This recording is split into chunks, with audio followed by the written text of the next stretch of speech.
नमस्ते दोस्तों। केमिकल और पेट्रोकेमिकल इंडस्ट्रीज में जो नॉर्मली प्रेशर वेसल्स यूज होते हैं या फिर और बहुत सारी इंडस्ट्रीज हैं जहां पर आपको प्रेशर वेसल की जरूरत होती है। तो आज के सेशन में हम प्रेशर वेसल के बारे में बात करेंगे। तो जैसे ही आपको पता है कि ऐसा कोई भी वेसल जिसमें गैस या लिक्विड फील किया जाता है और उसका जो प्रेशर होता है वो अबोव द एटमॉस्फेरिक प्रेशर, यानी कि नॉर्मल जो प्रेशर होता है 1 एटमॉस्फेयर या फिर 101.325 किलो पास्कल या 1.013 बार जिसको हम कहते हैं। तो नॉर्मल एटमॉस्फेरिक जो प्रेशर होता है उससे अगर ज्यादा प्रेशर होता है और वो अगर लिक्विड या फिर गैस अगर आपको वेसल में फिलअप करना है तो नॉर्मली उसको प्रेशर वेसल कह सकते हैं। तो उसमें भी कुछ एग्जाम्पशंस है या फिर कुछ वेसल्स के स्पेसिफिक डेफिनेशंस दिए गए। तो नॉर्मली जब हम इंडस्ट्रीज की बात करते हैं और इंडस्ट्री में अगर आपको प्रेशर वेसल अगर आपको यहाँ पर यूज करना है या फिर डिजाइन करना है, फैब्रिकेट करना है या फिर इंस्टॉल करना है, तो इसके लिए आपको एसएमपीवी रूल रेफर करना चाहिए, जैसे कि स्टैटिक और मोबाइल प्रेशर वेसल, या फिर आपको रेफर करना चाहिए जो है एमएफआर। अगर आप महाराष्ट्र में रहते हैं तो महाराष्ट्र फैक्ट्री रूल 1963, अगर आप गुजरात में रहते हैं तो गुजरात फैक्ट्री रूल 1963, और अगर आप दूसरे कोई स्टेट में रहते तो उसका जो फैक्ट्री रूल होता है वो स्टेट का रूल आपको वहां पे रेफर करना होगा। तो नॉर्मली जो बेसिक गाइडलाइंस है वो फैक्ट्री रूल से पता चलती है। अगर आपको डिजाइन, कंस्ट्रक्शन, मेंटेनेंस, टेस्टिंग के बारे में आपको काम करना है, उसके बारे में अगर गाइडलाइन चाहिए तो आपको आईएस कोडिंग रेफर करनी होगी। अगर आपको जनरलाइज बेसिक बातें एग्जैक्टली प्रेशर वेसल क्या होता है उसके बारे में जानकारी चाहिए तो आप फैक्ट्री एक्ट भी रेफर कर सकते हैं। तो रेफरेंस के लिए बहुत सारी बातें हैं, फैक्ट्री एक्ट भी है, फैक्ट्री रूल भी है, आईएस कोडिंग सिस्टम्स भी है, या फिर आप इंटरनेशनल जो स्टैंडर्ड्स है और गाइडलाइंस है वो भी आप रेफर कर सकते हैं। सभी रेफरेंसेस का, सभी गाइडलाइंस का एक ही इंटेंशन है कि आपका जो वेसल है अच्छी तरह से सेफ तरीके से डिजाइन होना चाहिए और उसका जब आप यूटिलाइज करेंगे तो उसमें कोई भी एक्सीडेंट का चांस वहां पे नहीं होना चाहिए। इस हिसाब से आपको प्रेशर वेसल डिजाइन करना होगा। तो प्रेशर वेसल की जनरलाइज डेफिनेशन हमने बताई है कि जहां पर गैसेस और लिक्विड्स जो है वो प्रेशराइज होते हैं, यानी कि एटमॉस्फेरिक प्रेशर से ज्यादा प्रेशर में आप अगर उसको स्टोर करते हैं, हैंडल करते हैं, तो उसको हम प्रेशर वेसल कह सकते हैं। तो इंडस्ट्रीज की बात करेंगे तो इंडस्ट्रीज में नॉर्मली ये दो टाइप के प्रेशर वेसल होते हैं। एक है फायर्ड प्रेशर वेसल और सेकंड है अनफायर्ड प्रेशर वेसल। तो फायर प्रेशर वेसल, ये नाम से ही पता चलता है कि यहाँ पे फायर डायरेक्टली या इनडायरेक्टली यूज होती होगी, यानी कि यहाँ पर हीटिंग मीडिया यहाँ पर यूज हो रहा है और वहां पर फिर प्रेशर इंक्रीज होके वो वेसल अगर यूज करते हैं तो उसको फायर्ड प्रेशर वेसल कह सकते हैं।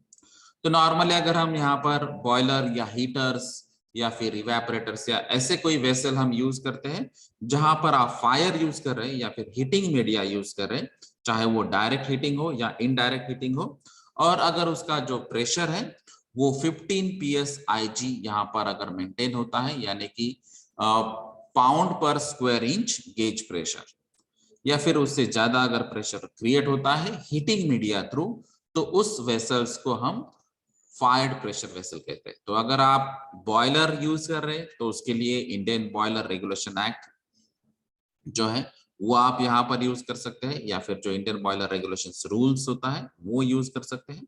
अगर आप बाकी के हीटर्स या इवेपोरेटर्स या ऐसे कोई वेसल्स यूज करते हैं जहां पे डायरेक्ट हीटिंग हो गई, तो वहां पर उसके लिए अलग से गाइडलाइंस होगी, उसके लिए अलग से आईएस स्टैंडर्ड या नेशनल या इंटरनेशनल स्टैंडर्ड्स की गाइडलाइंस भी अवेलेबल होगी। लेकिन जब अनफायर्ड प्रेशर वेसल की हम बात कर रहे हैं, जो हमारा आज के सेशन का फोकस है, यानी कि यहाँ पर फायर्ड या हीटिंग मीडिया यहाँ पर डायरेक्ट या इनडायरेक्टली नहीं यूज होता है। तो यहाँ पर अगर कोई हीटिंग मीडिया नहीं है, कोई फायर यहाँ पर यूज नहीं हो रहा है, लेकिन फिर भी अगर जो भी लिक्विड या गैस हम यूज कर रहे हैं तो नॉर्मली जैसे यूनिवर्सल गैस यानी कि एयर और यूनिवर्सल सॉल्वेंट या जो वाटर जिसको हम कहेंगे, तो ये स्टैंडर्ड जो फ्लूइड्स है यानी कि एयर और वाटर, अगर ये नॉर्मली हम यूज करते हैं लेकिन अबोव द एटमॉस्फेरिक प्रेशर, तो उसको हम अनफायर्ड प्रेशर वेसल कह सकते हैं। तो ये without fire, without temperature, direct heating या इनडायरेक्ट हीटिंग कोई भी यहाँ पर यूज नहीं हो रहा है, और हम उसको प्रेशराइज कर रहे हैं या फिर प्रेशराइज यूज करके उसका हैंडलिंग या यूटिलाइजेशन कर रहे हैं। तो ये है अनफायर्ड प्रेशर वेसल। तो जो एसएमपीवी की हम बात कर रहे हैं, तो static and mobile pressure vessel, अगर आप देखेंगे तो वहां पे आगे ब्रैकेट में लिखा रहता है अनफायर्ड। तो यहाँ पर ये अनफायर्ड प्रेशर वेसल जो स्टैटिक भी हो सकते हैं या फिर मोबाइल भी हो सकते हैं, यानी कि एक ही जगह आपको प्रेशर वेसल रखना है और उसका यूटिलाइजेशन करना है, फिर उसके फिटिंग्स या कनेक्शंस होंगे, या फिर आपको ये प्रेशर एक जगह से दूसरी जगह लेके जाना है और फिर यूटिलाइज करना है, तो वो मोबाइल प्रेशर वेसल होगा। तो एक ही जगह होगा तो वो स्टैटिक, और अगर एक से दूसरी जगह लेके जा सकते हैं तो ऐसे मोबाइल होंगे। तो ये स्टैटिक और मोबाइल प्रेशर वेसल दोनों भी, लेकिन अनफायर्ड वाले हैं, तो उसके लिए एसएमपीवी रूल अनफायर्ड के लिए यहाँ पर आपको रेफर करना होगा। तो अगर हम यहाँ पर जैसे हमने बात की थी कि कुछ एग्जेम्पशंस भी यहाँ पर हो सकते हैं कि हर एक वेसल एसएमपीवी के अंडर नहीं आएगा या फिर आईपीआर के अंडर नहीं आएगा, तो उसके कुछ एग्जेम्पशंस हैं। तो मेन एग्जेम्पशन से, अगर आपके इंडस्ट्री में प्रोसेस जो चल रही है उस वो प्रोसेस प्लांट का ही ये अगर पार्ट होगा ये वेसल, यानी कि अगर आपके इंडस्ट्री में कोई यूनिट प्रोसेस या यूनिट ऑपरेशन चल रहा है, यानी कि जो फिजिकल ऑपरेशन है जैसे कि डिस्टिलेशन है या फिर एक्सट्रैक्शन है या फिर ड्राइंग है या फिर एक्सट्रैक्शन कम डिस्टिलेशन है, या फिर ऐसे बहुत सारे ऑपरेशन है जिसको हम फिजिकल सेपरेशन कहते हैं, फिजिकल ऑपरेशन कहते हैं, जिनको हम यूनिट ऑपरेशन कह सकते हैं। और अगर आपके इंडस्ट्री में कोई केमिकल रिएक्शन चल रही है और वो केमिकल रिएक्शन में अगर कोई यहाँ पर ऐसे रिक्वायरमेंट है जहां पर आपको प्रेशराइज वाटर या प्रेशराइज्ड एयर की रिक्वायरमेंट है, और वो प्रेशर वेसल अगर वही प्रोसेसिंग प्लांट का अगर एक पार्ट होता है, यानी कि वो तुरंत ही वाटर और एयर अगर यूटिलाइज हो जाता है, वहां पे ज्यादा देर स्टोर नहीं होता है, तो वहां पर उसको एग्जम्पशन मिल सकता है। तो यहाँ पर ये स्पेसिफिक कंडीशन है कि अगर ये प्रोसेसिंग प्लांट में ये एक कंपोनेंट है आपका प्रेशर वेसल, और जहां से ये वाटर या एयर डायरेक्टली फास्ट या कम टाइम में यूटिलाइज हो रहा है, और जो भी उसकी कैपेसिटी है जिसको हम वाटर कैपेसिटी कहते हैं, यानी कि उस वेसल में अगर हम वाटर ऐड करते हैं तो कितना वाटर, कितना वॉल्यूम वहां पे ऑक्यूपाई हो सकता है, उसको कहते हैं वाटर कैपेसिटी। तो जो भी वो वेसल की वाटर कैपेसिटी होगी, उतना अगर वाटर या एयर उसमें अगर इन्वॉल्व होता है और वो तुरंत ही हम एज अ प्रोसेस वहां पे यूटिलाइज करते हैं मैक्सिमम वर्किंग प्रेशर के अंडर, तो वहां पर ये एग्जम्पशन मिल सकता है। तो वहां पर एक स्पेसिफिक कंडीशन भी है कि अगर आप मैक्सिमम वर्किंग प्रेशर के अंडर ही प्रेशर मेंटेन कर रहे हैं, आपका जो भी वाटर जो प्रेशराइज्ड है या फिर एयर जो प्रेशराइज्ड है और अंडर वाटर कैपेसिटी आप यूज कर रहे हैं, और उसको 16 आवर्स के अंडर यानी कि 16 घंटे के पहले ही उसको यूटिलाइज कर रहे हैं, आप कंज्यूम कर रहे हैं, तो ये जो particular design flow rate maintain करने के लिए बताया गया है, उसी अगर डिजाइन फ्लो रेट से उसका कंजम्पशन हो रहा है, तो ये पर्टिकुलर वेसल यहाँ पर एग्जेम्प्ट हो सकता है। तो इसके लिए शायद एसएमपीवी एप्लीकेबल नहीं होगा। तो कॉम्पिटेंट पर्सन या जो एक्सपर्टाइज होगा वो आपको यहाँ पर बता सकता है कि ये पर्टिकुलर वेसल एज ये एसएमपीवी का जो प्रेशर वेसल का डेफिनेशन है उसके अंडर आता है या फिर उसको एग्जम्पशन मिलता है।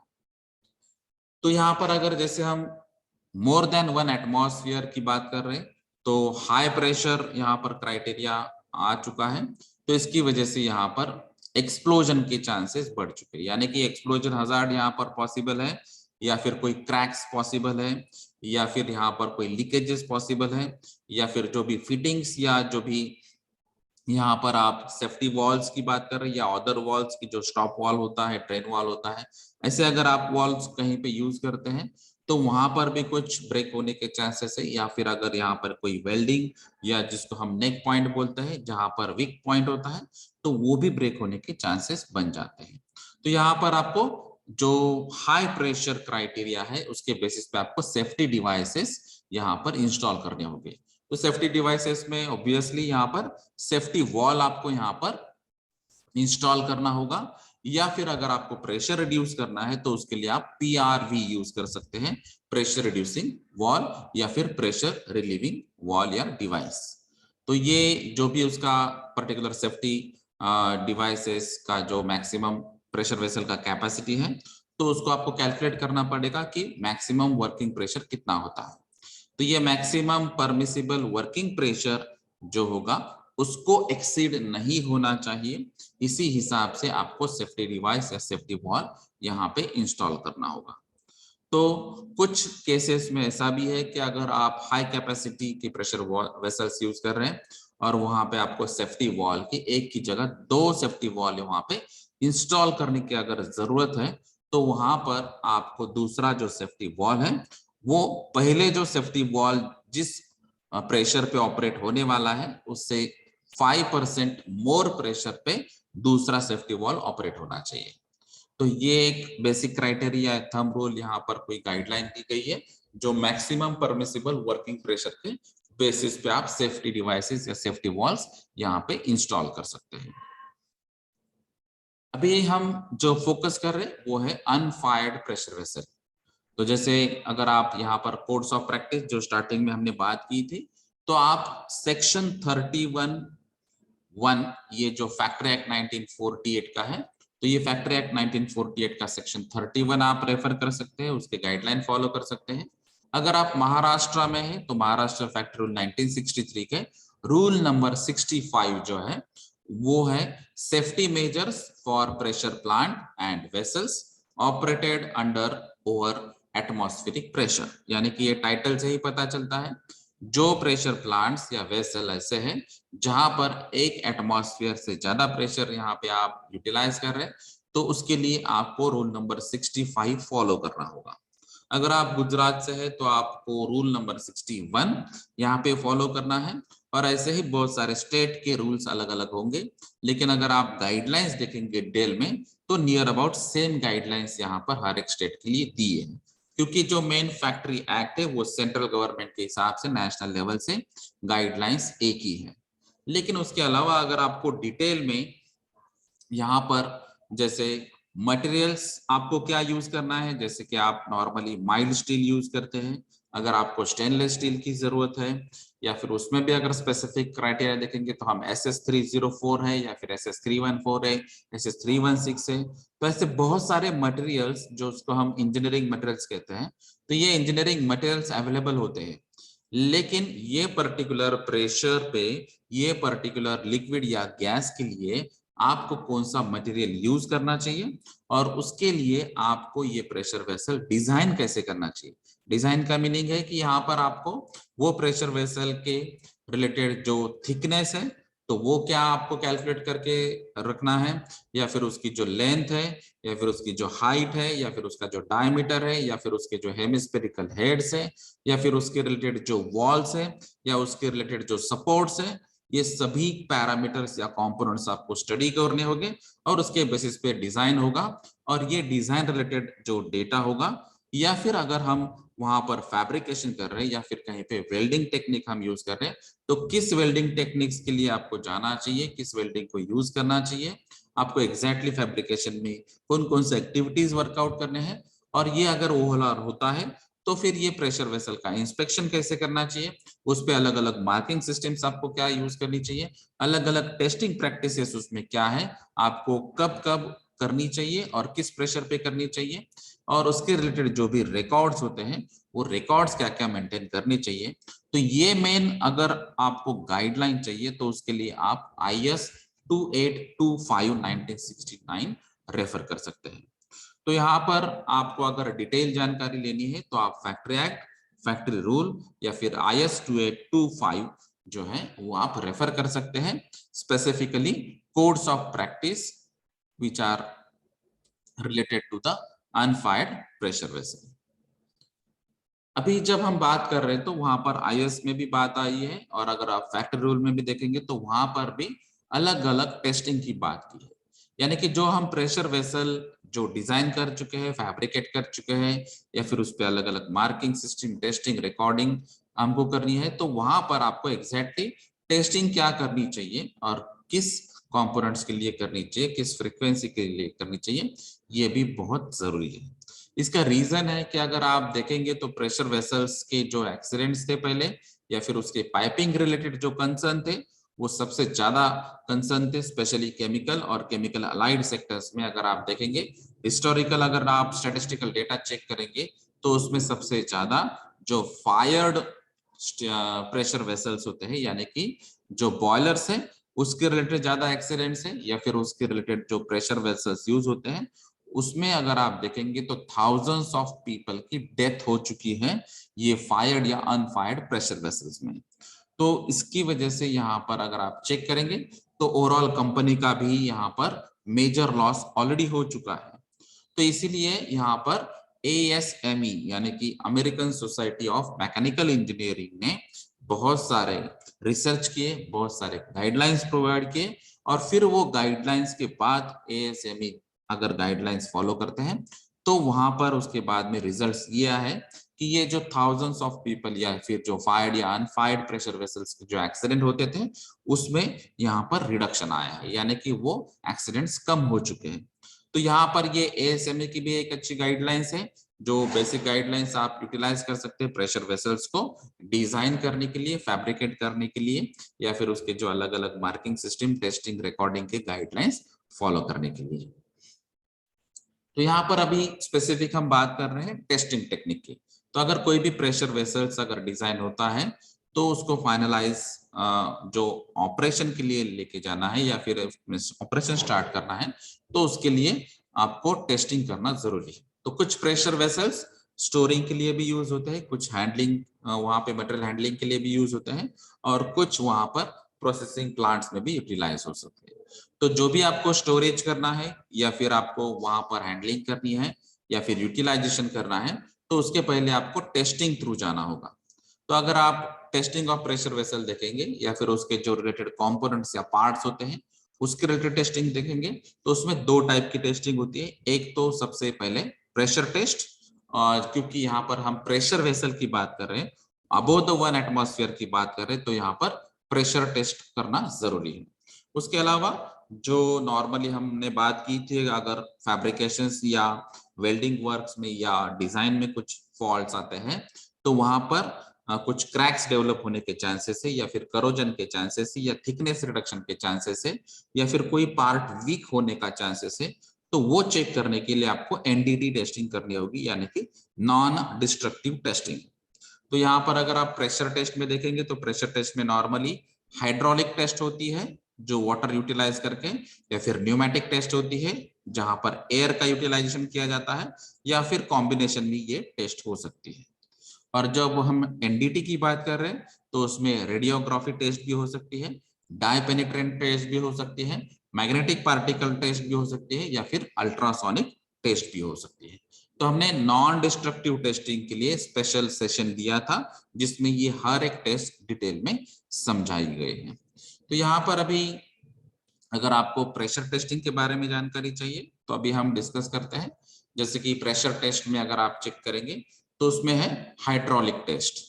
तो हाइड्रा मीन्स वाटर, तो ये वाटर हम यूटिलाइज कर रहे हैं, उसको हम प्रेशराइज कर रहे हैं, और फिर वो वेसल में उसका इफेक्ट क्या होता है वो चेक कर रहे हैं, और जो भी उसकी वाटर कैपेसिटी होगी, जो भी उसका मैक्सिमम प्रेशर होगा, तो वो मैक्सिमम प्रेशर पे हम उसको चेक करने जा रहे हैं। तो इसके लिए आपको हैंड पंप यूज करना पड़ेगा जो प्रेशर ग्रेजुअली इंक्रीज करता है कि ये पर्टिकुलर प्रेशर पे कितना यहाँ पर उसका कुछ इम्पैक्ट आता है या फिर इफेक्ट आता है, वो चेक करेंगे, और फिर ग्रेजुअली 5% 10% से उसको इंक्रीज करते जाएंगे। और उसके बाद में एक जो भी मैक्सिमम लिमिट होगा प्रेशर का, उसके बाद में हम स्टॉप करेंगे, और फिर ऑब्जर्व करेंगे कि इसमें इतने पर्टिकुलर प्रेशर पे यहाँ पे कोई लीकेज होता है या नहीं। तो यहाँ पर अगर कोई लीकेज नहीं होता है तो हाइड्रोलिक टेस्ट परफेक्ट हो सकती है। तो ये लीकेज या फिर जो प्रेशर है उसके लिए यहाँ पर एक पर्टिकुलर गाइडलाइन है जो है टेस्ट प्रेशर जो हम यूज कर रहे हैं वो 1.3 to 1.5 times the design pressure. तो जब हमने IS कोडिंग के हिसाब से अगर प्रेशर वेसल डिजाइन किया है तो उसमें डिजाइन प्रेशर आपको पैरामीटर फाइनलाइज करना पड़ता है। तो जो भी डिजाइन प्रेशर हमने फाइनलाइज किया है उसके 1.3 to 1.5 टाइम्स पे हम इसका टेस्टिंग करने जा रहे हैं। यानी कि अगर गलती से कुछ जो सेंसर या जो इंडिकेटर या कंट्रोलर अगर काम नहीं करते या फिर मैनुअल एरर की वजह से भी यहाँ पर अगर कोई प्रॉब्लम आता है, तो जो भी मैक्सिमम प्रेशर से अगर उसको क्रॉस करता है तो उसके बाद में उसने सस्टेन करना चाहिए एटलीस्ट कुछ प्रेशर के लिए। इसीलिए यहाँ पर जो टेस्टिंग होती है वो जो भी डिजाइन प्रेशर होता है उसके हाइयर साइड में, तो इसलिए 1.3 या 1.5 का मल्टीपल मीनिंग है 30 to 50% तक आपका जो डिजाइन प्रेशर है वहां तक हम उसको हाइयर साइड में लेके जा रहे हैं। तो दूसरी जो टेस्ट है वो हम एयर से या स्टीम से या गैस प्रेशर से भी हम कर सकते हैं। तो यहाँ पर जो एयर है या फिर हम स्टीम गैसेस है ये भी हम कॉम्प्रेसिबल फॉर्म में यूटिलाइज कर सकते हैं। तो इसको अगर जैसे हम कॉम्प्रेसिबल फ्लूइड जिसको कहते हैं, इसलिए हम गैस या एयर का भी यूटिलाइजेशन कर सकते हैं। तो इसके लिए भी आपको फिजिबिलिटी क्राइटेरिया चेक करना होगा, टेक्निकल फिजिबिलिटी चेक करनी होगी और उसके बेसिस पे ही आपको डिसाइड करना है कि आपको सिर्फ वाटर यूज करना है या फिर एयर यूज करना है, स्टीम यूज करना है या फिर गैस यूज करना है। तो यहाँ पर कॉम्पिटेंट पर्सन डिसाइड करेगा कि आपको एग्जैक्ट क्या यूज करना है, किस प्रेशर पे टेस्टिंग करना है और फिर उसके जो भी ऑब्जर्वेशंस होंगे कॉम्पिटेंट पर्सन वो ऑब्जर्वेशन के बेसिस पे आपको करेक्टिव एक्शंस बता सकता है। दूसरी जो टेस्ट है वो है न्यूमेटिक टेस्ट। तो यहाँ पर आपको प्योरली एयर यूटिलाइज करना है, यहाँ पर वाटर का ट्रेस भी नहीं चलता है यहाँ पर। तो ये वेसल में हम अभी वो पर्टिकुलर जो प्रेशर है वो प्रेशर पे हम एयर यूज करेंगे और फिर बाद में वहां पर उसको सुपरविजन करेंगे या इंस्पेक्शन करेंगे। तो अगर कोई यहाँ पर लीकेजेस ऑब्जर्व होते हैं तो यहाँ पर आप चेक कर सकते हैं। तो इसके लिए भी आपको जो कॉम्पिटेंट पर्सन है वो आपको टेस्ट प्रेशर बताएगा। तो ऑब्वियस है कि डिजाइन प्रेशर से ज्यादा ही टेस्ट प्रेशर रहेगा। तो न्यूमेटिक टेस्ट प्रेशर में भी जैसे ही हाइड्रोलिक प्रेशर है उस हिसाब से ही हम यहाँ पर बात करें। लेकिन यहाँ पर ये स्पेसिफिक गाइडलाइन है कि जो हम हाइड्रोलिक प्रेशर में जो प्रेशर यूज कर रहे हैं उससे कम प्रेशर यहाँ पर हम न्यूमेटिक टेस्ट प्रेशर रख रहे हैं। यानी कि डिजाइन प्रेशर से दोनों भी यहाँ पर हाइयर साइड में है, लेकिन टेस्ट प्रेशर जो न्यूमेटिक का है वो डिजाइन प्रेशर से हाइयर साइड में लेकिन लेसर साइड में है is comparison to hydraulic pressure. तो हाइड्रोलिक प्रेशर हाइयर साइड में, उसके बीच में न्यूमेटिक टेस्ट प्रेशर और उसके कम साइड में डिजाइन प्रेशर। तो ये दोनों टेस्ट हमको करनी होगी प्रेशर वेसल्स के लिए। तो ये कुछ सेफ्टी एस्पेक्ट्स के लिए आपको सेफ्टी कंपोनेंट्स या सेफ्टी डिवाइसेस आप यूज कर सकते हैं। जैसे अभी हमने बात की सबसे इंपॉर्टेंट है वहां पर सेफ्टी वाल्व। अभी कुछ केसेस में अगर जहां पर हमको पंप्स या कंप्रेसर की जरूरत होती है और ये प्रेशराइज वेसल्स की कैटेगरी में अगर आते हैं तो यहाँ पर आपको प्रेशर गेजेस यूज करना जरूरी होता है। यानी कि यहाँ पर प्रेशर गेजेस ये नॉर्मली पीएसआई पाउंड्स पर स्क्वायर इंचेस में हो सकते हैं या फिर केजी पर सेंटीमीटर स्क्वायर में हो सकते हैं या फिर एटमॉस्फेयर या किलो पास्कल ये टर्मिनोलॉजीज में भी ये यूज कर सकते हैं। तो गेजेस में आपको पर्टिकुलर प्रेशर का एक सेफ वर्किंग प्रेशर क्या है, डिजाइन प्रेशर क्या है और मैक्सिमम टेस्ट प्रेशर क्या है, इसकी जानकारी सबसे पहले चाहिए। और फिर जब आप प्रेशर गेजेस देखेंगे तो आपको एक पर्टिकुलर लिमिट में चाहिए कि यही रेंज में इसको ऑपरेट होना है। तो उससे अगर कम भी यूटिलाइज होता है तो वो जो एक्सपेक्टेड आउटपुट है वो नहीं आएगा और उससे अगर ज्यादा प्रेशर में होता है तो यहाँ पर वो प्रेशर हजार्ड क्रिएट करेगा।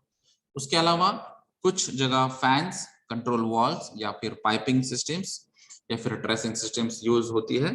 तो यहाँ पर आपको प्रेशर रिड्यूसिंग वॉल्व ये डिवाइस यूज करना होगा जिसको हम नॉर्मली पीआरवी कहते हैं।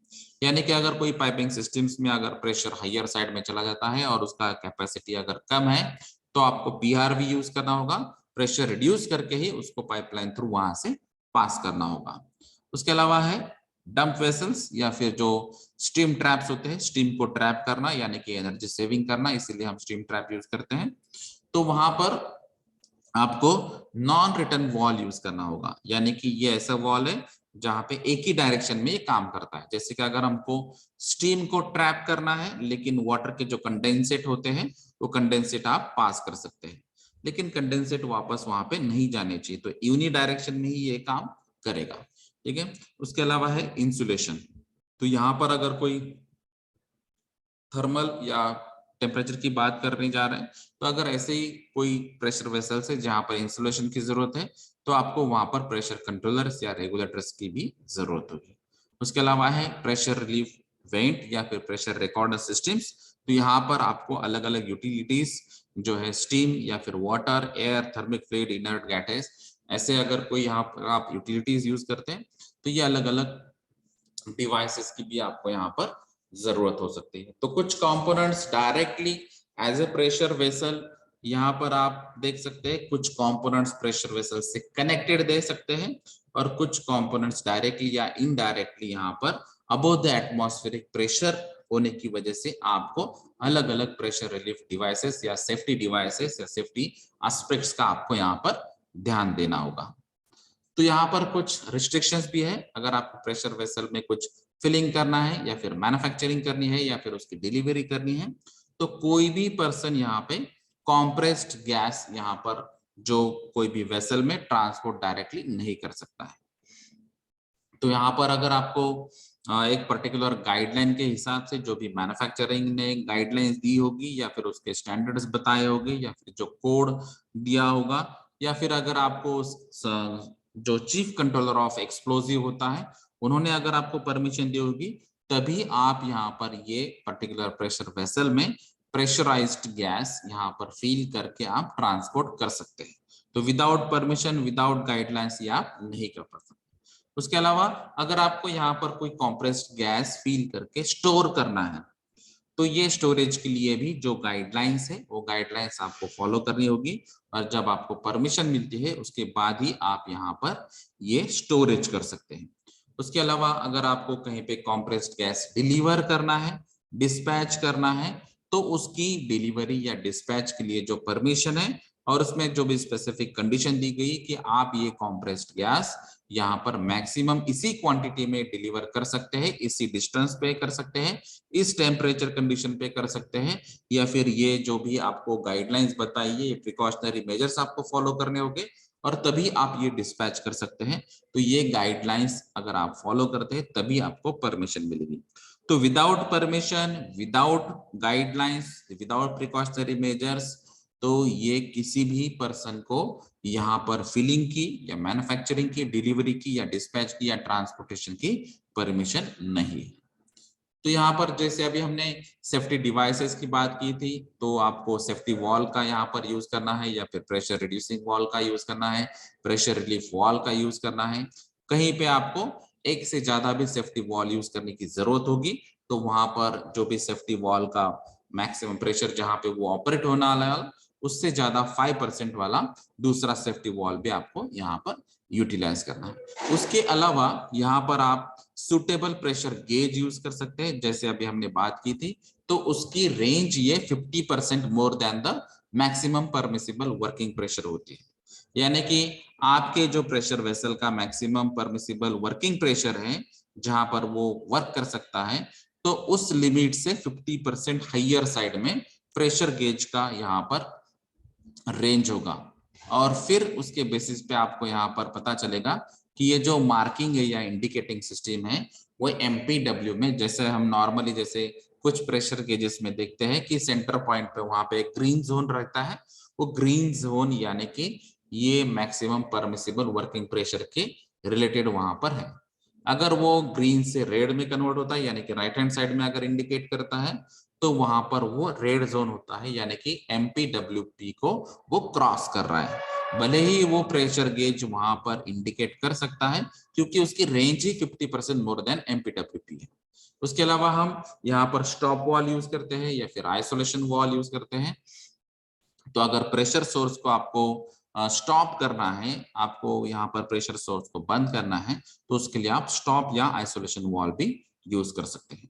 उसके अलावा यहाँ पर ड्रेन कॉक भी है यानी कि ड्रेन वॉल भी है, यानी कि ये वेसल में से अगर प्रेशराइज लिक्विड या फिर प्रेशराइज एयर अगर आपको यहाँ से निकालना है या फिर आपको मेंटेनेंस करना है या फिर रिपेयरिंग करना है या फिर आपको कुछ टेस्टिंग या इंस्पेक्शंस करने हैं, तो उसके लिए आप ड्रेन कॉक यूज कर सकते हैं।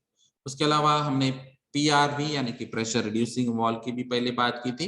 तो यहाँ पर जो नॉर्मल ऑटोमेटिकली जो नॉर्मल प्रेशर पे आना चाहिए उस हिसाब से, या फिर जो भी वर्किंग प्रेशर मैक्सिमम बताए वहां पर उसको अगर मेंटेन करना है तो उसके लिए आप पीआरवी भी यूज कर सकते हैं। और जो सेफ्टी वॉल है वो भी लो प्रेशर साइड पे आप यहाँ पर उसको डिवाइस को यूज कर सकते हैं। तो यहाँ पर ये अलग अलग सेफ्टी डिवाइसेस आपको प्रेशर वेसल के लिए यूज करना है। तो ये प्रेशर वेसल की जो हमने बात की थी, जो सबसे पहले बात की थी कि आपको रिक्वायरमेंट क्या है, तो उसमें मेन था डिजाइन। तो डिजाइन या फिर उसमें मैन्युफैक्चरिंग या फिर जो फैब्रिकेशन या मार्किंग सिस्टम्स या टेस्टिंग प्रोसीजर रिकॉर्डिंग जो हमने बात की थी, तो इसमें से सबसे बेसिक है वेसल का डिजाइन। तो ये डिजाइन करने के लिए आपको IS 2825 का सेक्शन 1 आपको यहाँ पर रेफर करना है, जिसमें डिजाइन सेक्शंस जनरल डिटेल में दिया है, जनरल प्रोविजंस भी दिए हैं, करोजन अवॉइड करने के लिए क्या करना है, या फिर अगर करोजन होता है तो क्या कर रहा है, या फिर इरोजन होता है तो क्या करना है, या फिर प्रोटेक्शन उसको अगर करना है तो प्रिकॉशनरी मेजर्स क्या लेनी चाहिए, अगर ऑलरेडी प्रॉब्लम हो चुका है तो उसको फिर हम प्रोटेक्ट कैसे करेंगे, या फिर आपका जो मैक्सिमम प्रेशर का लिमिट है उसको टेस्ट करके फिर उसको रिकरेक्ट करेंगे कि आपको अभी ये पहले मैक्सिमम प्रेशर ये बताया था, अभी उसको परसेंटेज कम करना है। अगर आपके इसमें आपको सिलिंड्रिकल वेसल की रिक्वायरमेंट है या फिर आपको स्फेरिकल शेल की रिक्वायरमेंट है, ये भी आपको यहाँ पर जानकारी देनी होगी। तो सबसे पहले जैसे अगर हम बात करेंगे तो नॉर्मली लिक्विड फॉर्म में अगर होगा तो यहाँ पर सिलिंड्रिकल वेसल्स का यूटिलाइजेशन होता है, लेकिन अगर आप गैसेस यूटिलाइज कर रहे हैं तो वहां पर स्फेरिकल शेल्स का यूज होता है। तो ये भी यहाँ पर एक फंडामेंटल है कि अगर स्फेरिकल शेल हम यूज करते हैं तो सेंटर से जो भी प्रेशर क्रिएट होता है तो वो यूनिफॉर्मली डिस्ट्रीब्यूट होगा ओवरऑल सरफेस पे, स्फेरिकल सरफेस पे, और इसीलिए यहाँ पर स्फेरिकल की रिक्वायरमेंट होती है जहां पर हम गैसेस यूज करते हैं। जैसे कि एलपीजी अगर आपको स्टोरेज दिखाई देगा तो यहाँ पर हाई प्रेशराइज अगर होगा तो वो स्फेरिकल में हो सकता है, अगर कम प्रेशर होता है तो वो हम बुलेट यूज करते हैं, यानी कि सिलिंड्रिकल विथ हेमिस्फेरिकल हेड्स। तो ऐसे अलग अलग रिक्वायरमेंट यहाँ पर हो सकती है। तो उसको अगर आपको डिटेल में देखना है तो इसमें मटेरियल कहाँ पर यूज करना है, कौन सा यूज करना है, कितना यूज करना है, मैक्सिमम स्ट्रेसेस यहाँ पर अलाउ कितनी करनी है, या फिर जो मटेरियल्स का जो लोअर टेम्परेचर सर्विस या मटेरियल्स फॉर वेल्डिंग जो होता है वो क्या यूज करना है। तो ये हर चीज आपको यहाँ पर चेक करनी है कि आप किस टेम्परेचर पे काम करने वाले हैं। आपका इंडस्ट्री में जब हम प्रेशर वेसल यूज करेंगे तो वो किस टेम्परेचर पे काम करेगा, वो किस प्रेशर पे काम करेगा, किस ह्यूमिडिटी पे काम करेगा, किस एनवायरनमेंट में काम करेगा, ये सभी बातें आपको यहाँ पे IS कोडिंग के थ्रू टेस्टिंग करनी है। उसके अलावा जो कुछ फ्लेंज के भी आपको कैलकुलेशंस यहाँ पर रिक्वायर्ड होंगे। जो नॉन स्टैंडर्ड फ्लेंजेस अगर आप यूज करते हैं तो उसके लिए आपको खुद को कैलकुलेशंस करने होंगे। IS के लिए कुछ फॉर्मेट्स और फॉर्मूलेस की गाइडलाइंस भी दी है, वो आप यहाँ पर यूज कर सकते हैं। और फिर ओवरऑल जो भी डिजाइन होगी, मार्किंग होगी, या फिर जो प्रेशर वेसल की कैपेसिटी होगी, या फिर सेटिंग, इंस्टॉलेशन और जो डिस्चार्ज लाइंस है या फिटिंग से उसके रिलेटेड वॉल से, ये सभी आपको यहाँ पर डिजाइन करने होंगे। तो ये सबसे बेसिक है प्रेशर वेसल का डिजाइन करना। तो उसमें ये सबसे इंपॉर्टेंट फॉर्मूला है, इसलिए मैंने एज ए सैंपल यहाँ पर दिया है। बाकी के बहुत सारे फॉर्मूले, बहुत सारे थंब रूल्स यहाँ आप रेफर कर सकते हैं IS 2825 में।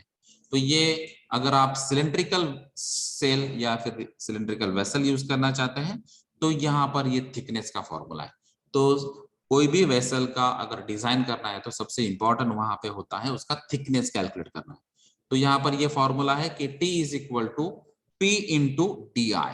तो P क्या होता है, डिजाइन प्रेशर इन kg पर सेंटीमीटर स्क्वायर, और DI होता है inside diameter of the shell in mm, divided by 200, तो ये अभी कांस्टेंट पैरामीटर है, इनटू F का मीनिंग होता है allowable stress value in kg पर mm स्क्वायर। फिर होता है J है जॉइंट फैक्टर और इफिशियंसी, माइनस P, तो P है pressure, design pressure, so equal to P into DO, अभी यहाँ पर DO आए यानी कि ये आउटसाइड डायमीटर बेसिस पे, divided by 200 FJ plus P। तो अगर आप DI लेते हैं इनसाइड डायमीटर के बेसिस पे, अगर आपको डिजाइन करना है तो यहाँ पर -P है, अगर आप आउटसाइड डायमीटर बेसिस पे काम कर रहे हैं तो यहाँ पर +P। उसी हिसाब से आप स्फेरिकल शेल के लिए भी फॉर्मूला देख सकते हैं। तो यहाँ पर ये जो कांस्टेंट फैक्टर है तो ये चेंज हो चुका है, 200 की जगह यहाँ पर अभी 400 है। तो ये P into D I divided by 400 FJ minus P, और उसी हिसाब से P into DO divided by 400 FJ plus P। तो ये एक बेसिक फंडामेंटल सैंपल कैलकुलेशन था प्रेशर वेसल का डिजाइन का। अभी हम प्रेशर सिस्टम अगर हम बात करेंगे तो उसके लिए आपको सबसे पहले प्रेशर मालूम होना चाहिए। तो प्रेशर यानी कि क्या, अगर आप बेसिक डेफिनेशन देखेंगे तो ये है P is equal to F by A, यानी कि फोर्स डिवाइडेड बाय एरिया। तो इसीलिए अगर आप यहाँ पर देखेंगे तो जो प्रेशर का यूनिट आपको दिखाई देता है, तो एक तो ये न्यूटन पर मीटर स्क्वायर, न्यूटन पर mm स्क्वायर, या केजी पर mm स्क्वायर, केजी पर सेंटीमीटर स्क्वायर, या फिर पाउंड्स पर स्क्वायर इंच, ये ऐसे अलग अलग यहाँ पर यूनिट्स आपको दिखाई देते हैं।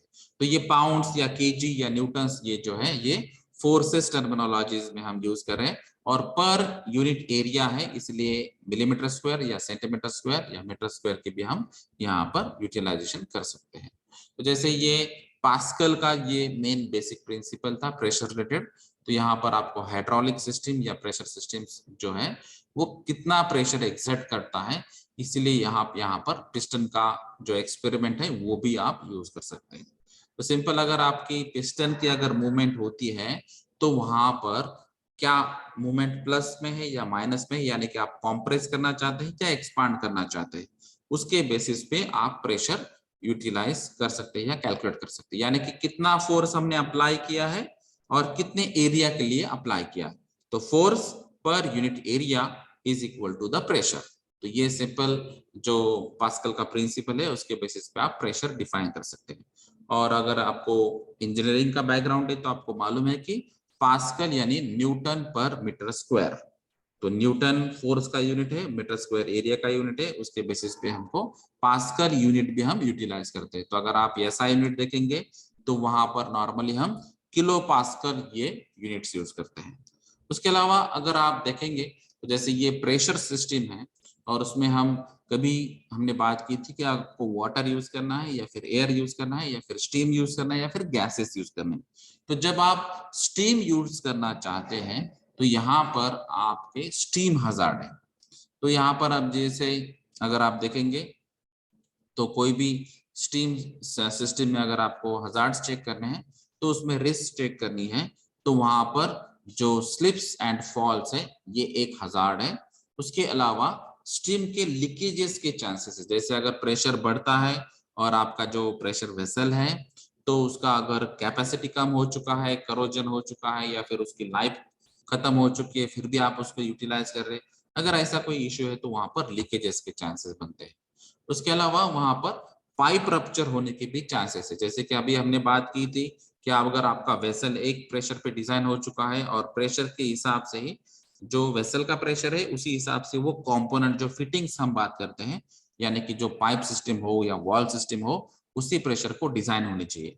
लेकिन कभी कभार ऐसा होता है कि वो प्रेशर जो है वो पाइप के हिसाब से हाई प्रेशर पे चला जाता है, या फिर अगर पाइप का ह्यूमिडिटी की वजह से, करोजन की वजह से या फिर और कोई रीजन की वजह से कैपेसिटी कम हो चुका है तो वहां पर पाइप रप्चर होने के चांसेस बन जाते हैं। उसके अलावा अगर यहाँ पर कोई इश्यू होता है तो आपको फाइनेंशियल लॉसेस हो सकते हैं, प्रॉपर्टी डैमेज का प्रॉब्लम हो सकता है। तो ये स्टीम ओरिएंटेड कुछ बेसिक्स हजार्ड है। तो इसके रिलेटेड अगर हम देखेंगे तो इसका मेन जो आउटपुट आ सकता है अगर आपको हजार्ड कंट्रोल नहीं कर पाए तो वो है स्टीम एक्सप्लोजन। तो स्टीम एक्सप्लोजन क्या है? तो ये ऐसा एक्सप्लोजन है जो एज अ वायलेंट बॉइलिंग जिसको कहते हैं या फिर फ्लैशिंग कहते हैं, यानी कि अगर आपका जो वाटर है अगर वो डायरेक्ट स्टीम में चला जाता है या फिर कोई मोल्टन मेटल में चला जाता है या फिर ऐसी कोई कंडीशन है कि आपके वाटर का contact direct super heated temperature पे चला जाता है, तो ये सुपर हीटिंग की वजह से स्टीम का डायरेक्टली एक्सप्लोजन होता है। तो इसीलिए इसको हम स्टीम एक्सप्लोजन कह सकते हैं। क्योंकि नॉर्मली अगर हम स्टीम जनरेशन का फिनोमिना देखेंगे तो ये बेसिक फिनोमिना है कि वाटर पहले रूम टेम्परेचर पे होता है, फिर उसको step by step gradually temperature increase किया जाता है, फिर उसका बॉइलिंग पॉइंट अचीव होता है, और बॉइलिंग पॉइंट अचीव होने के बाद वो वेट स्टीम में कन्वर्ट होता है, यानी कि वाटर का कुछ पार्ट वहां पर स्टीम में कन्वर्ट होता है और कुछ पार्ट वहां पे वाटर एज ए लिक्विड होता है, जिसको हम वेट स्टीम कहते हैं। और वेट स्टीम का फिर टेम्परेचर बढ़ाने के बाद वो ड्राई स्टीम में कन्वर्ट होता है, यानी कि ये 100% स्टीम में कन्वर्जन होता है। और इसके बाद अगर ये ड्राई स्टीम को फिर से हम अगर टेम्परेचर इंक्रीज करते हैं या फिर हीटिंग करते हैं, तो वो कन्वर्ट हो जाता है सुपर हीटेड स्टीम में। तो ये जो super heated steam gradually step by step process है। तो जहां पर ऐसे अगर कोई कंडीशन आ जाती है कि डायरेक्टली स्टीम कांटेक्ट के होने वजह से, या फिर मोल्टन मेटल के कांटेक्ट के होने की वजह से, या फिर हाई टेम्परेचर पे अगर वाटर डायरेक्ट कांटेक्ट में आ जाता है, तो वहां पर स्टीम एक्सप्लोजन होता है। तो ये स्टीम एक्सप्लोजन जो है, तो ये सबसे इंपॉर्टेंट होता है कि इंटरैक्शन जो वाटर का है वो हाई टेम्परेचर मेटल या हाई टेम्परेचर कोई भी सब्सटेंस होता है उसके साथ अगर आता है। तो जैसे ये सिंपल एक एग्जांपल है जहां पे हम नेचुरल फिनोमिना देखते हैं, वोल्केनो देखते हैं। तो ये ज्वालामुखी जब होता है, तो ज्वालामुखी के बाद आपको पता चलता है कि ये मोल्टन मेटल, जैसे अभी यहाँ पर ये ओशन में, ये समुद्र में यहाँ पर अगर ज्वालामुखी होता है, तो ये डायरेक्टली वाटर के कांटेक्ट में आ रहा है। तो जब ये वोल्केनो या ज्वालामुखी का टेम्परेचर अगर आप देखेंगे, तो ये बहुत हायर साइड में 1000 डिग्री सेल्सियस के आसपास यहाँ पर ये टेम्परेचर होता है। तो वो डायरेक्ट अगर वाटर के कांटेक्ट में आता है, तो वाटर का डायरेक्ट स्टीम एक्सप्लोजन हो जाता है, क्योंकि वाटर डायरेक्ट 1000 डिग्री सेल्सियस के रेंज में चला जाएगा, तो वहां पर एक्सप्लोड होगा। इसीलिए यहाँ पर ये स्टीम एक्सप्लोजन फिनोमिना आपको वोल्केनो में भी दिखाई देंगे। तो ऐसे अगर इंडस्ट्रीज में अगर कोई यहाँ पर कंडीशन आ जाती है कि high temperature phenomena, high temperature furnaces या सब्सटेंसेस या कोई मेटल पार्ट के कांटेक्ट में डायरेक्ट वाटर आ जाता है, तो वहां पर स्टीम एक्सप्लोजन हो सकता है। उसके अलावा अगर आपको प्रेशर वेसल में आप अगर एलपीजी यूज कर रहे हैं, तो एलपीजी यूज करने के पहले आपको उसके प्रॉपर्टीज मालूम होने चाहिए। इसीलिए यहाँ पर प्रॉपर्टीज ऑफ एलपीजी दिए, यानी कि लिक्विड पेट्रोलियम गैस या लिक्विफाइड पेट्रोलियम गैस। तो एलपीजी की प्रॉपर्टी है कि ये एयर से हेवी है, नियर अबाउट डबल। तो एयर का जो भी वेट है या डेंसिटी है, उससे डबल डेंसिटी एलपीजी की है। और ये हाफ ऑफ द वाटर है, तो वाटर की जितनी डेंसिटी होगी उससे हाफ डेंसिटी ये एलपीजी की है। तो ये हेवियर है, इसका मतलब है कि जब ये एलपीजी लीक होगा, तो वो bottom side towards the ground चला जाएगा। ये बात आपको एज अ सेफ्टी ऑफिसर यहाँ पे ध्यान देनी है, क्योंकि अगर एलपीजी लीक होता है तो वो ग्राउंड में चले जाने वाला है। तो उस हिसाब से भी आपको यहाँ पर देखना है। उसके अलावा ये कलरलेस लिक्विड, कलरलेस फ्लूइड है, ऑर्डरलेस भी है। और जब भी आपको इसलिए एलपीजी लीकेज आपको चेक करना है, तो इसके लिए ऑर्डरेंट यूज करना पड़ता है, यानी कि ऐसा सब्सटेंस आपको यूज करना होगा कि अगर ये हमने प्रेशराइज करके यहाँ पर ऐड किया है, तो उसके बाद में उसका स्मेल आना चाहिए। क्योंकि अगर हम एलपीजी घर में भी यूज कर रहे हैं, अभी व्हीकल्स में भी यूज कर रहे हैं, इंडस्ट्रीज में भी यूज कर रहे हैं, अगर वहां पे एलपीजी लीक हो जाता है, अगर आपको उसका स्मेल ही नहीं आएगा, कलर भी नहीं दिखेगा, तो वहां पर अगर कोई इग्निशन सोर्स वहां पे आ जाता है, तो वहां पर एक्सप्लोजन होने के चांसेस हैं। इसीलिए यहाँ पर एलपीजी में ऑर्डरेंट ऐड किया जाता है, जिसकी वजह से आपको जो लीक अगर होता है तो वो डिटेक्ट होना चाहिए। इसके लिए एलपीजी में अभी अगर आप घर पे चेक करेंगे, कहीं पर भी चेक करेंगे, तो आपको एक पर्टिकुलर स्मेल आता है, तो वो डिटेक्शन के लिए एक्चुअली ऑर्डरेंट ऐड किया है। एलपीजी का और एक प्रॉपर्टी है जो है कॉम्प्रेशन रेशो। तो यहाँ पर ये एलपीजी को कॉम्प्रेस किया जाता है 1:250 रेशो में। तो इसके लिए यहाँ पर अगर आप देखेंगे, तो एलपीजी हम इतना 250 मल्टीपल में कॉम्प्रेस कर सकते हैं। तो यहाँ पर जो पोर्टेबल कंटेनर है, जैसे कि हम घर में यूज करते हैं, जिसको हम बॉटल्स कहते हैं इंडस्ट्रियल लैंग्वेज में, तो ये बॉटल यानी कि यहाँ पर एलपीजी का सिलेंडर, और जो बॉटल यानी कि जो एलपीजी सिलेंडर है, वहां पर जो फिलिंग होता है उसको बॉटलिंग प्लांट कहा जाता है।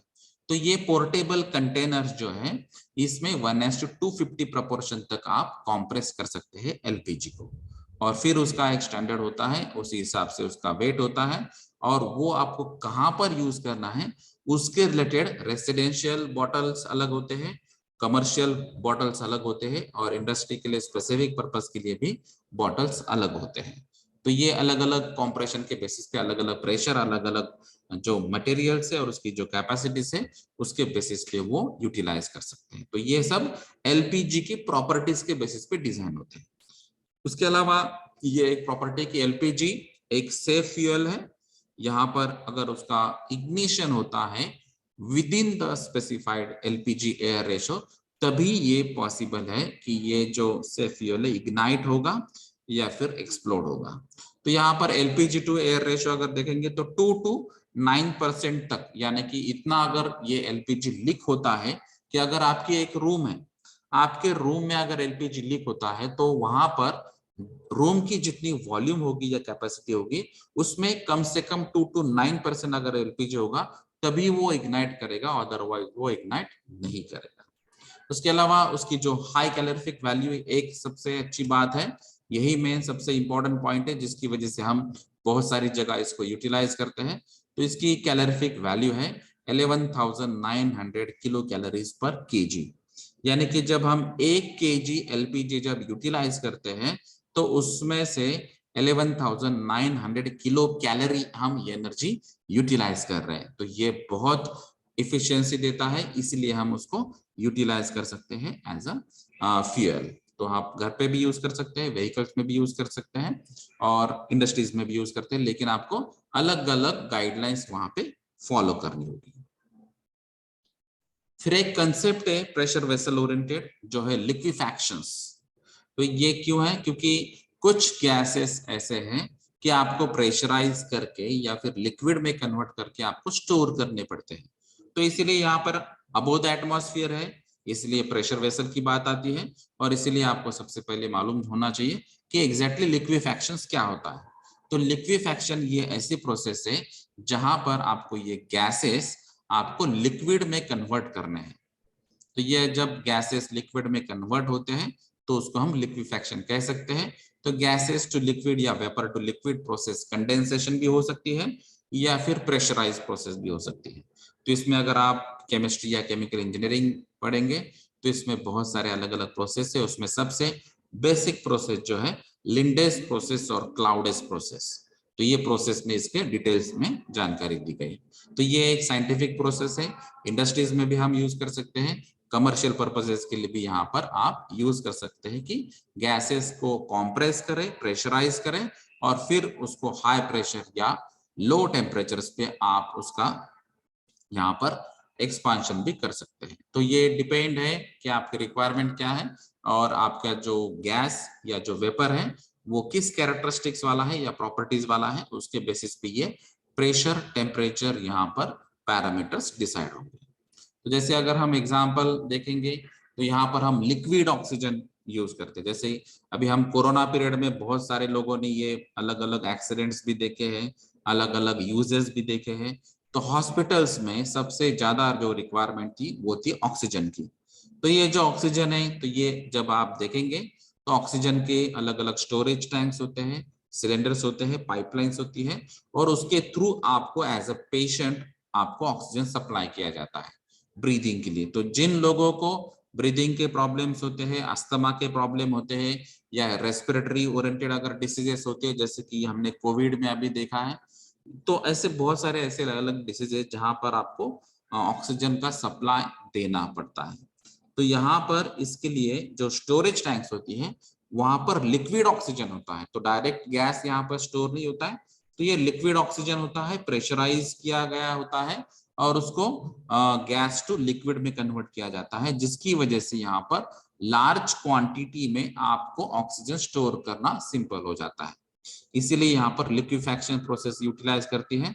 ऑक्सीजन को लिक्विड फॉर्म में, प्रेशराइज फॉर्म में यूज किया जाता है, और जब भी आप जो वॉल ओपन करेंगे तो फिर वो नॉर्मल एटमॉस्फेयर में गैसेस फॉर्म में आप यूज करते हैं। जैसे कि हम घर में भी अगर एलपीजी गैस देखते हैं तो लिक्विफाइबल पेट्रोलियम गैस होता है, वो एक्चुअली लिक्विड लेकिन कॉम्प्रेस्ड गैस में प्रेशराइज फॉर्म में वो यूटिलाइज होता है। लेकिन जब हम नॉर्मली वॉल ओपन करते हैं तो वहां पर वो नॉर्मल एटमॉस्फेयर में गैसियस फॉर्म में आ जाता है। उसी तरह ये ऑक्सीजन का भी है। तो मेडिकल यूज के लिए या फिर ब्रीदिंग प्रॉब्लम के लिए पेशेंट्स के लिए या फिर अलग अलग क्रायोजेनिक एक्टिविटीज जो होती हैं, क्रायो सर्जरीज भी होती है, वहां पर भी आप ये लिक्विड ऑक्सीजन यूज कर सकते हैं। उसके अलावा लिक्विड क्लोरीन भी यूज किया जाता है। जैसे कि अगर आप देखेंगे तो बहुत सारे जो वाटर ट्रीटमेंट प्लांट है, वेस्ट वाटर ट्रीटमेंट प्लांट है, सीवेज ट्रीटमेंट प्लांट से या फिर स्विमिंग पूल से या फिर जहां पर आपको ब्लीचिंग की जरूरत होती है, टेक्सटाइल मैन्युफैक्चरिंग इंडस्ट्रीज है, तो ऐसे बहुत सारी जगह आपको क्लोरीन एज अ डिसइंफेक्टेंट जहां पर यूज करना है तो लिक्विफाइड क्लोरीन आप वहां पर यूज कर सकते हैं। तो वहां पर अगर आप नॉर्मली देखेंगे तो 1 टन क्लोरीन की स्टोरेज टैंक ये नॉर्मल बात है, जहां पर ये सभी वेस्ट वाटर या अलग अलग वाटर ट्रीटमेंट प्लांट्स में आप यूटिलाइज कर सकते हैं। उसके अलावा जो कार्बन टेट्राक्लोराइड है या फिर ग्लाइकॉल है या फिर ऐसे बहुत सारे ऑर्गेनिक कंपाउंड्स हैं जो हम यहाँ पर लिक्विफैक्शन प्रोसेस का यूज करके प्रेशर वेसल का यूज करके हम उसको अलग अलग जगह यूज कर सकते हैं। उसके अलावा एक यहाँ पर रिलेटेड टर्मिनोलॉजी है जिसको हम कहते हैं रेलेवेंट फ्लूइड। तो ये रेलेवेंट फ्लूइड का मीनिंग क्या है? तो ये स्टीम हो सकती है या फिर ऐसा कोई फ्लूइड हो सकता है या लिक्विड या गैसेस हो सकते हैं या फिर मिक्सचर भी हो सकता है जहां पर उसका प्रेशर जो है वो ग्रेटर देन 0.5 बार है अबोव द एटमॉस्फेरिक प्रेशर। यानी कि नॉर्मल एटमॉस्फेरिक प्रेशर 1 atm होता है तो उससे 0.5 ज्यादा यानी कि 1.5 एटमॉस्फेरिक प्रेशर या फिर उससे ज्यादा जहां पर वो लिक्विड हो या फिर वेपर हो तो वहां पर वेपर प्रेशर जो होगा वो भी 0.5 बार अबोव द एटमॉस्फेरिक प्रेशर वहां पे आने वाला है। तो जो भी वेपर्स होंगे तो वो इक्विलिब्रियम स्टेज में आ सकते हैं, इक्विलिब्रियम या इक्विवेलेंट कंडीशंस में जा सकते हैं। तो उसके रिलेटेड आपको एक्चुअल टेम्परेचर भी चेक करना होगा। तो वो एक्चुअल टेम्परेचर जो होगा तो वो भी यहाँ पर हायर साइड में चला जा सकता है। तो 17.5 डिग्री सेल्सियस या इसके रिलेटेड इक्विवेलेंट टेम्परेचर पर भी वो यहाँ पर गैस या फिर जो लिक्विड है वो सॉल्वेंट जो है वो यहाँ पर कंटेन रह सकता है। तो ये पर्टिकुलर कंडीशंस जो प्रेशर के लिए दिए हैं या फिर टेम्परेचर के लिए दिए, लिक्विड वेपर्स या गैसेस या मिक्सचर के लिए दिए हैं। तो ये कंडीशंस में अगर फ्लूइड यहाँ पर होता है तो उसको कहते हैं रेलेवेंट फ्लूइड। तो यहाँ पर ये रेलेवेंट फ्लूइड का यूटिलाइजेशन अलग अलग एप्लीकेशंस के लिए हो सकता है। तो यहाँ पर भी प्रेशर पर्टिकुलर फॉर्मेट आ चुका है इसलिए ये प्रेशर वेसल से रिलेट करता है। यहाँ पर कुछ प्रेशर सिस्टम्स जो होती है जहां पर ये प्रेशर अबोव द एटमॉस्फेयर होता है तो वो प्रेशर सिस्टम फेल भी हो सकती है। तो उसके लिए यहाँ पर अलग अलग रीजंस हो सकते हैं, कॉजेस हो सकते हैं। तो यहाँ पर जो स्टोर्ड एनर्जी होती है, क्योंकि हम प्रेशराइज सिस्टम यूज करें इसका मतलब है प्रेशर एनर्जी वहां पर स्टोर्ड है वो पर्टिकुलर सिस्टम में। तो वो सिस्टम अगर फेल हो सकती है किस वजह से, तो यहाँ पर उसका डैमेज जो है वो प्रॉपर्टी डैमेज हायर साइड पे होगा जिसको हम मेजर डैमेजेस कह सकते हैं, या फिर यहाँ पर फैटलिटीज भी हो सकती हैं। जैसे अगर हमने कल की ही न्यूज देखी है तो यहाँ पर कल के न्यूज में हमने देखा है कि एक स्टेट में एक लोकेशन पे एक केमिकल फैक्ट्री है जहां पर बॉयलर का एक्सप्लोजन हो चुका है और वहां पे 12 फैटलिटीज हो चुकी है, 12 लोग वहां पर जान गंवा चुके हैं। तो ये एक्चुअली एक एक्सप्लोजन है। तो ये प्रेशर वेसल फायर्ड केस वाला एक्सप्लोजन है। तो इसी तरह जो भी प्रेशर वेसल्स जहां पर प्रेशर एनर्जी होती है तो ये एक्सप्लोजन होने के चांसेस होते हैं। इसलिए आपको जो रेगुलेशन है, जो स्टैंडर्ड कोड से उसको फॉलो करना होगा। और उसी तरह जो भी पीरियोडिक इंस्पेक्शन की बात की है, पीरियोडिक एग्जामिनेशन की बात की है, रेगुलर चेकिंग, चाहे वो प्रेशर टेस्टिंग हो या फिर न्यूमेटिक टेस्टिंग हो, हाइड्रोलिक टेस्टिंग हो या नॉन डिस्ट्रक्टिव टेस्टिंग हो, ये सभी बातें आपको फॉलो करना जरूरी होता है। अगर ये नहीं करते हैं तो वो प्रेशर सिस्टम फेल हो सकती है। उसमें जो भी हमने बात की थी तो सबसे हायर जो हजार्ड है, मेन हजार्ड है, वो है ओवर प्रेशर। तो अबोव द एटमॉस्फेरिक प्रेशर है तो उसकी वजह से यहाँ पर ओवर प्रेशर यही मेन इसमें हजार्ड है। अभी हमारे जो बॉयल्स लॉ, चार्ल्स लॉ और आइडियल गैस लॉ जो हम स्टडी करते हैं बेसिक केमिस्ट्री में, तो उसमें भी क्लियरली बताया है कि pressure is directly proportional to the temperature. तो ओवर प्रेशर अगर हजार्ड होता है तो ओवर टेम्परेचर भी यहाँ पर हजार्ड होगा। तो यहाँ पर अगर आपने हाई प्रेशर अगर कंट्रोल किया, उसको मैक्सिमम परमिसिबल लिमिट्स के अंडर कंट्रोल किया, वहां पर अगर लीकेजेस नहीं होने चाहिए इसके बारे में आपने रेगुलर रिपेयरिंग और मेंटेनेंस किया, या फिर जो वाइब्रेशन से उसको आपने मिनिमाइज किया या फिर कंट्रोल किया, तो यहाँ पर बहुत सारे जो हजार्ड है प्रेशर और टेम्परेचर ओरिएंटेड वो मिनिमाइज हो सकते हैं।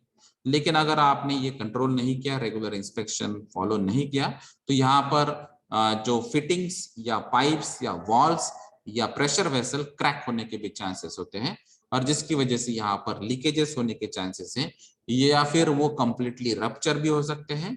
और जैसे अभी मैंने कहा है कि यहाँ पर अगर ये भी नहीं होता है तो उसके बाद में आपने अगर कंट्रोल नहीं किया तो एक्सप्लोजन भी हो सकता है। तो इसमें जैसे अभी हमने कल की बात की तो वहां पर 12 फैटलिटीज हुई है, तो ये एक्चुअली ब्लास्ट है या फिर एक्सप्लोजन फिनोमिना है। इसका मतलब है यहाँ पर जो रेगुलर इंस्पेक्शन, रेगुलर मेंटेनेंस या रेगुलर जो हमारे मैक्सिमम प्रेशर वेसल्स जो वर्किंग प्रेशर्स है, या फिर जो सेफ्टी वॉल्स हैं या फिर अलग अलग जो वॉल्स हैं वो ऑपरेट नहीं हो चुके हैं। तो ये डिपेंड्स है कि आप एग्जैक्टली आपका जो फ्लूइड है यानी कि लिक्विड या गैस वो कौन सा यूज कर रहे हैं। तो उसके रिलेटेड अगर फ्लेमेबल यहाँ पर आप गैसेस यूज कर रहे हैं तो वहां पर फायर के भी चांसेस हो सकते हैं या फिर एक्सप्लोजन के भी चांसेस हो सकते हैं। तो इसीलिए आपको ओवर प्रेशर और ओवर टेम्परेचर ये जो मेन हजार्ड है उसको कंट्रोल करने के लिए अलग अलग प्रिकॉशनरी मेजर्स या सेफ्टी मेजर्स आपको लेने होंगे। तो ये था ओवरऑल प्रेशर वेसल्स और प्रेशर वेसल रिलेटेड जो टर्मिनोलॉजीज, और उसका जो मेन रेफरेंस है, मेन फोकस है अनफायर्ड प्रेशर वेसल के लिए स्टैटिक और मोबाइल प्रेशर वेसल आपको रेफर करना होगा, आईएस कोड रेफर करना होगा, फैक्ट्री रूल रेफर करना होगा और फैक्ट्री एक्ट जो है वो रेफर करना होगा। धन्यवाद।